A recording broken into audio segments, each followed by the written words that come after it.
and Brad, the two most famous physical therapists on the internet. Hello, I'm Sara Meeks, physical therapist, and I'm here now to go through exercise on the foam roller, the second video on the foam roller. With me here is Christina. She came all the way from, where did you come from? From Jacksonville. Yeah, Jacksonville, to be our model today. And so we're going to go through different exercises on the roller. So what I'm going to do is show you first the starting position. The starting position is with the feet flat on the table, the knees and the hips bent, so that we're focusing on strengthening the back musculature. We want to isolate the back. Her arms will be at her side with her palms down, and as one of the principles, the primary principle of the Meeks method is working with spinal alignment. I'm also going to, because she tells me that she uses this in her own exercise program, we're going to slide a small towel roll underneath her neck to make sure that she has an arch in her neck and doesn't flatten out or flex the cervical spine. So this is the basic starting position. Now for the foam roller, what I start with is a soft density, usually vinyl covered roller. This is the softest roller that I've been able to come across. It also is handmade, and it's got a zipper cover on it so that if it's too hard on your body, you can take it out of the cover, and then it's a softer roller. Now, to get on the roller, what I have people do is to roll on one side. So she's decided to roll onto her right side, and then I take the roller, and I'm going to take this towel out because the roller will help support her neck, and then I place this so it's right behind her back, and she's going to roll over on to the roller.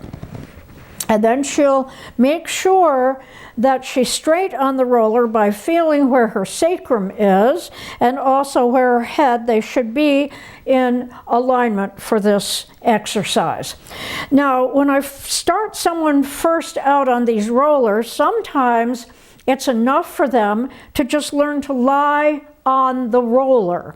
They can be uncomfortable on the roller. It might be too much. They might be able to only tolerate it for maybe 5 minutes or something like that. So I just have them do what they can do to get started.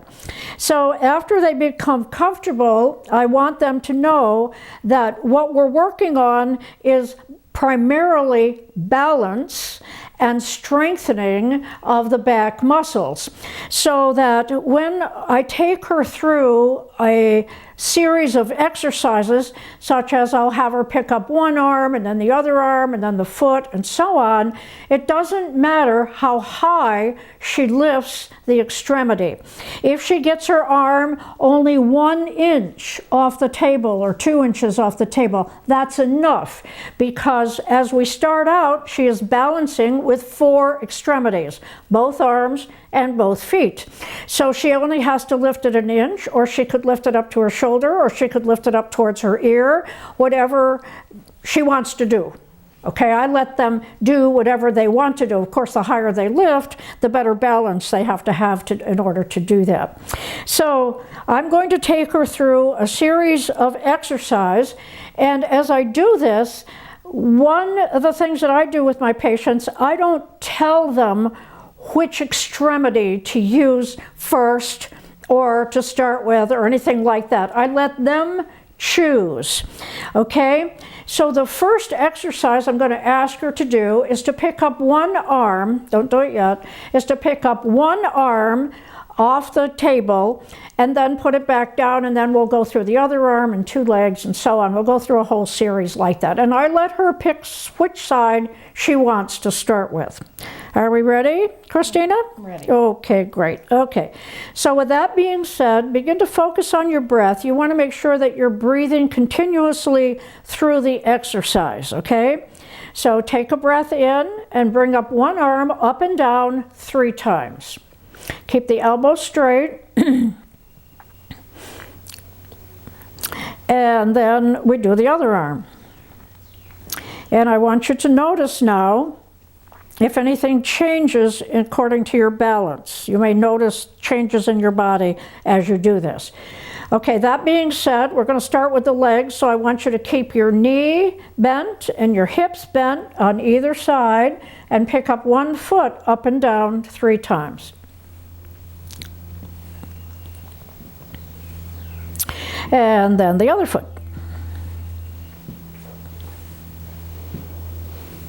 Okay, so this is the first thing that we do.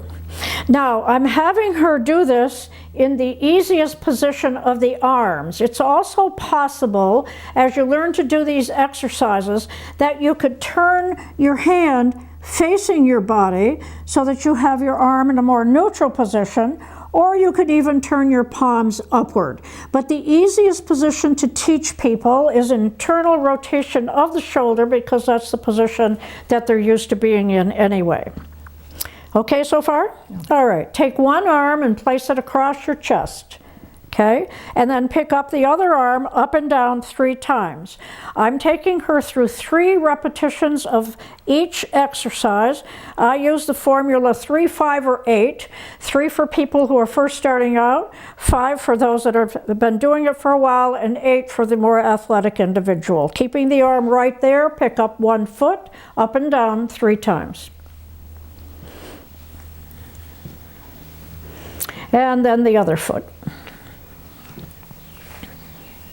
And you might be able to notice that as she changes, you'll see her she's also changing her balance just a little bit to stay on the roller. That's the idea. So you can put this arm down, put the other arm across your chest, pick up the opposite arm, I'm sorry, where are we here? The other arm up and down 3 times.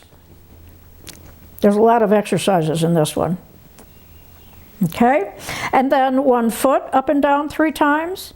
And notice that she is staying balanced with her opposite arm and foot. That's called contralateral, and that is the easiest position to balance. If she were to balance ipsilateral with the same arm and foot, that's a harder balance. So now the other foot. Okay, and put this arm down. Okay? All right. So that's the beginning of the program. Now what we're going to do is we're going to have her lift opposite arm and foot, and we're going to do 5 reps, and then 3 reps, and then 1 rep of each movement. So you can pick opposite arm and foot and pick them up simultaneously 3 and down 3 times. And then the other sides. Okay, so you've got that idea. So now we're going to move it up a little bit so that we get to the marching. Okay, so go back to your right arm and your left foot and do it 5 times.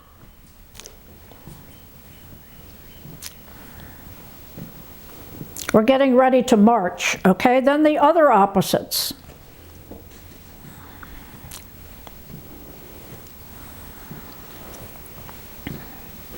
Good, okay, pause and take a breath. And now do the right arm and the left, because that's where you started with, 3 repetitions.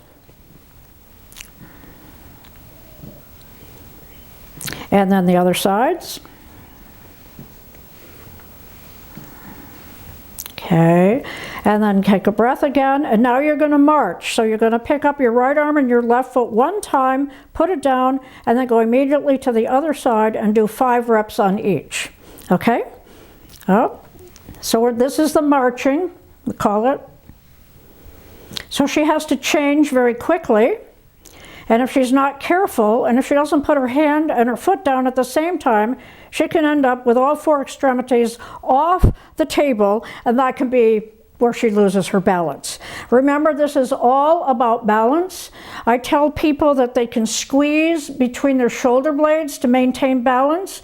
Also, when they pick up one extremity, they can push down on the table a little harder with another. It's all about maintaining their balance, okay? So now we're going to move on to a few more difficult exercises, okay? So let's put both arms across your chest like this, okay? And then pick up one foot up and down 3 times. So she's balancing with one extremity instead of 4, okay? When she finishes with that one, then she does the other one. Good, and then you can put your hands down and relax. So what we're doing is we're taking away points of support, which means that she has to focus more on her balance. So the next exercise, I take her through a little bit of learning how to pick up her legs and then put them back down. I do not want my patients picking up both legs at the same time and then putting them down at the same time, because it's too hard on the lower back for a lot of them. So I want you to pick up one leg and hold it there in the what we call the 90-90 position. We have her knee and her hip bent at 90 degrees, and then we pick up the other leg next to it. So we do one leg at a time, and then we put down one leg at a time. So put down one leg and then the other leg. So I don't have them pick up both legs and put them down at the same time. Okay, so go ahead and pick up one leg again, and then the other one, okay? And then pick up one arm up and down 3 times. Now she's balancing with one arm, okay? And then do the other arm. Okay, and then one foot down and then the other foot down. So we've gone through from 4 points of support down to one foot or down to one arm. Now we do have some other exercises. I'm going to have her fold her arms across her chest, and then she's going to pick up one leg, so she's balancing on the other leg, and then she's going to straighten this leg out but not touch the table. She's going to press out with her heel, and then leading with the heel a little bit, slide the leg out into what's called abduction, abduction, and then back in. This requires quite a lot of balance on the roller, and then bend the knee and put this foot down. Okay, take another breath and pick up the other leg and straighten out that leg, but don't touch the table. Press your heel out and then slide the leg to the side and then come back in. All right, and then bend the knee and put your hands down on the table and just relax. So that's a full exercise program right there. And when you start out, you want to start out, it may seem a little simple at first, and you start out with a half soft density roller. Now, as you progress, you may want to use a roller like this. This is a half roller, but it's a hard density. So it's harder to balance on than the soft density. And then you also might want to go to a 6-inch round roller, which is also more difficult because now, of course, it doesn't have a flat bottom and it will roll more easily. And the hardest one to do is a 3-inch diameter, which you use, right, Christina? Yeah, she uses this at home. She lies on this. This is 3-inch diameter, and the idea is it's more site-specific on the spine. So we have it right on the spinous processes, which are encouraging the spine to lengthen more as we get more site-specific. Now, one of the things that can happen in this exercise is some people will get muscle cramping. And so what we might want to do, or you might want to do when you start out, if you're getting cramping, is this is a 8-inch diameter roller that I use a lot with my patient population for different things. But this, now if she picks up her leg and keeps her knee in this position, she doesn't have as much knee bend and she's less likely to have cramping in her legs if we support the legs. So that's a demonstration of the exercises on the foam roller. So what I'm going to do is take this out now. I'm going to have her turn on her side. And we're going to take the roller out and lie back on your back, and you can lengthen out your legs if you want to, or you can keep them bent. And then I usually let people just sort of, I call it just resting and integrating what you've done with your body so far with the exercises. So that's a demonstration of those exercises, and thank you for watching, and thank you for coming here and doing this for us, Christina. Thank you, Sarah.